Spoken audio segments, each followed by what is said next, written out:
Hello everybody, welcome back to another video on Keto, and today we're back with another episode of G&D, or Game and Discuss, where I talk about a random topic and give you my thoughts on it and, discuss why I play this game.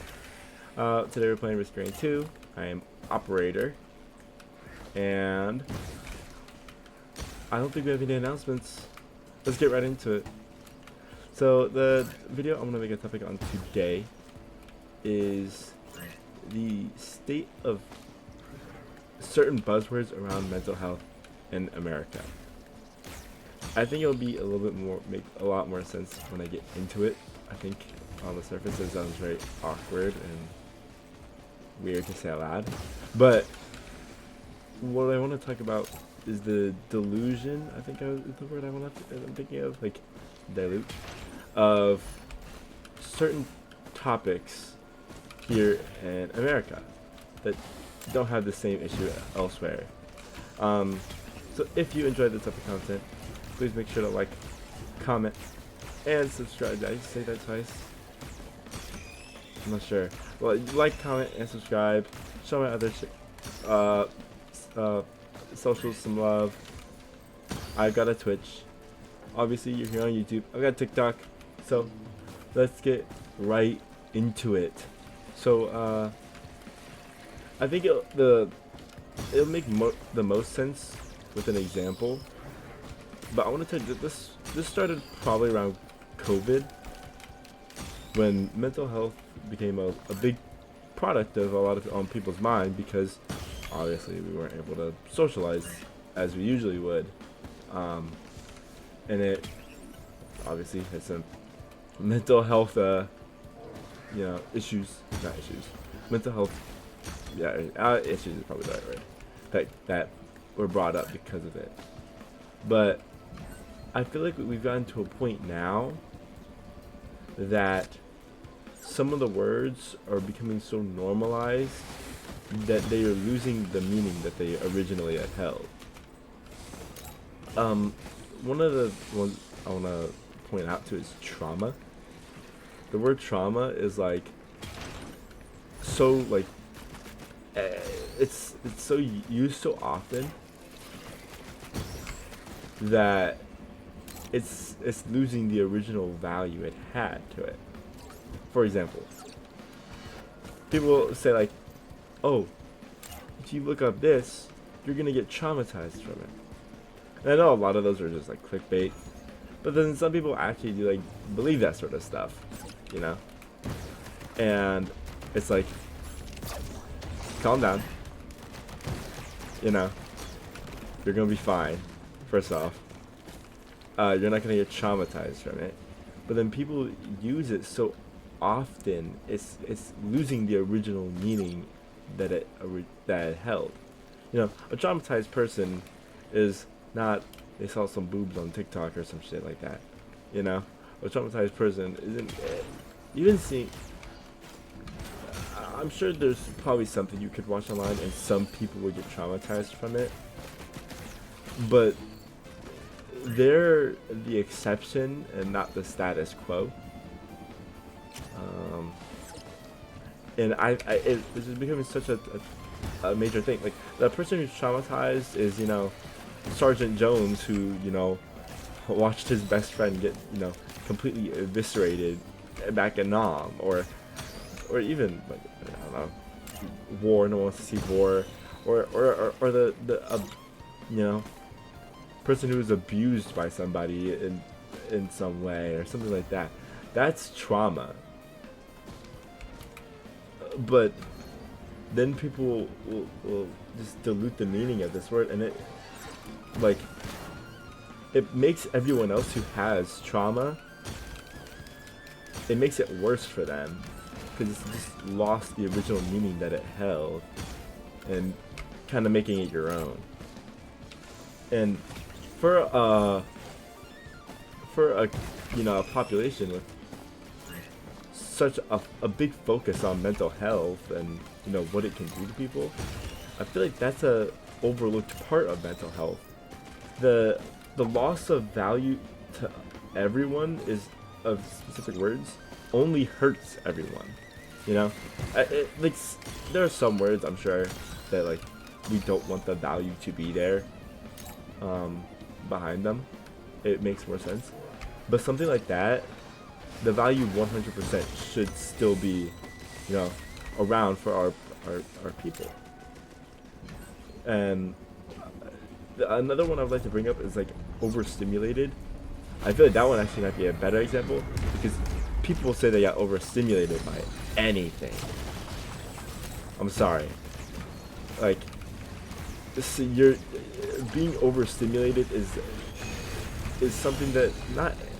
I'm sure it happens to everyone at some point, but it's not something like everyone gets all the time. And it's like the people who do genuinely get overstimulated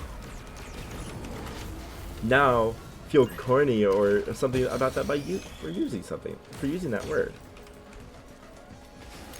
You know, these words are not for you to just like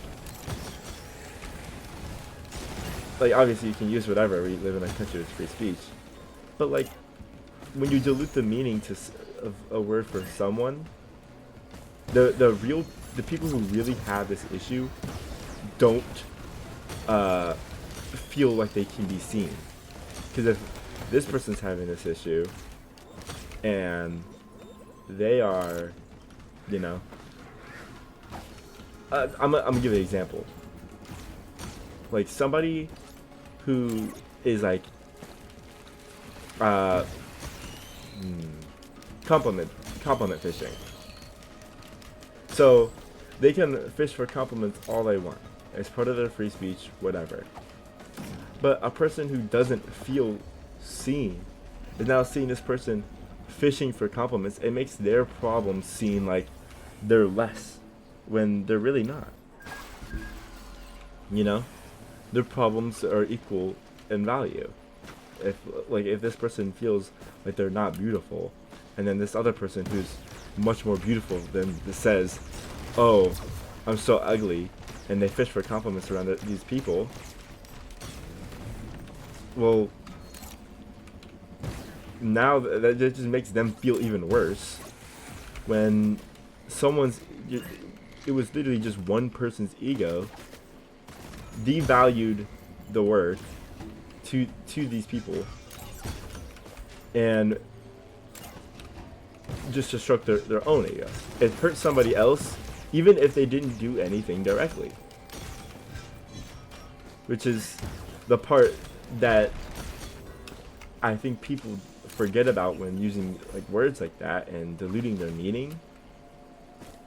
It ultimately makes things worse for everybody rather than helping. It's literally just helping you in that one instance.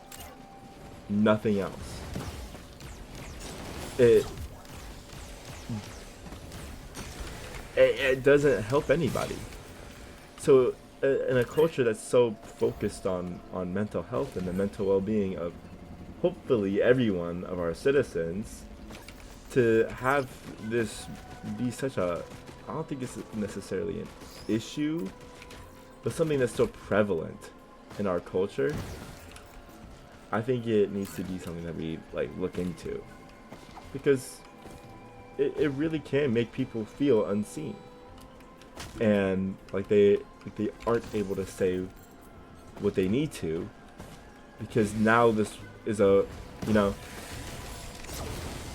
it's literally just a new buzzword for everyone, and it's not something like genuinely, like that hurts nobody that everyone's using genuinely more often, or that people stop saying literally as often, you know. It doesn't, those type of words were just like emphasizing something, obviously most likely in a sarcastic manner, doesn't hurt. But something that is a very serious topic, yeah, it hurts people that the what they have is lost its value. And like nobody wants like to have parts of them lose value, and to use like traumatize so lightly and then everyone else is thinking, well, they're traumatized, so is the girl over there. And it's like you're lumping yourself in the same category as people who is literally seeing people die or have been abused their whole life, or something like that, and you're lumping it into with yourself, who's, you know, mad at somebody over Twitter. You know what I mean? Like, or like you're playing Overwatch. Like, yeah, let's calm down, buddy. Let's back it up. Like, and I understand it in like a very sarcastic tone. Like you're like, oh, you must have been traumatized, huh? You know what I mean? Like if you're saying it out of sarcasm, like obviously, you're purposely making it not hold the value of the word. You know, it's an intentional thing. But when it's unintentional, or you're saying it to stroke your own ego, is where it becomes a bigger issue in everything. Like, it just makes so many people feel unseen. It's really like again, you're just only stroking it for your own ego, and it doesn't help anyone else but yourself. It's a very, maybe, I don't want to say egotistical way of doing things, but it's very egocentric, if that makes sense. Or maybe a centrist kind of thought process is to do something like that. Like, I've known people who've done something like that. It kind of changed my opinion of them, because it's like, okay, you're gonna sit here and say you're traumatized from something that isn't. I guess I can't be into everyone's mind, so I don't know what type of things that other people have grown up with. Maybe someone calling you a slur is something traumatic. You've never had it, or you have it happen so often, or it's a specific scenario, or something like that. Maybe it's your parents or something like that. So I'm not gonna say like, but like when you have, it's hard to take some people seriously when, like, for say everything traumatizes them, or they're just in the scenarios that are always super traumatic. It just, like, those people, it just hurts to see something like that. Taking away the value that it could have to somebody else. But let me know what you guys think in the comments below. I would like to hear your guys' thoughts on the matter and see where people were coming from. But that is all for today. If you enjoyed, please make sure to like, comment, and subscribe. It really does help out my channel. And I'll see you guys in the next one. Goodbye.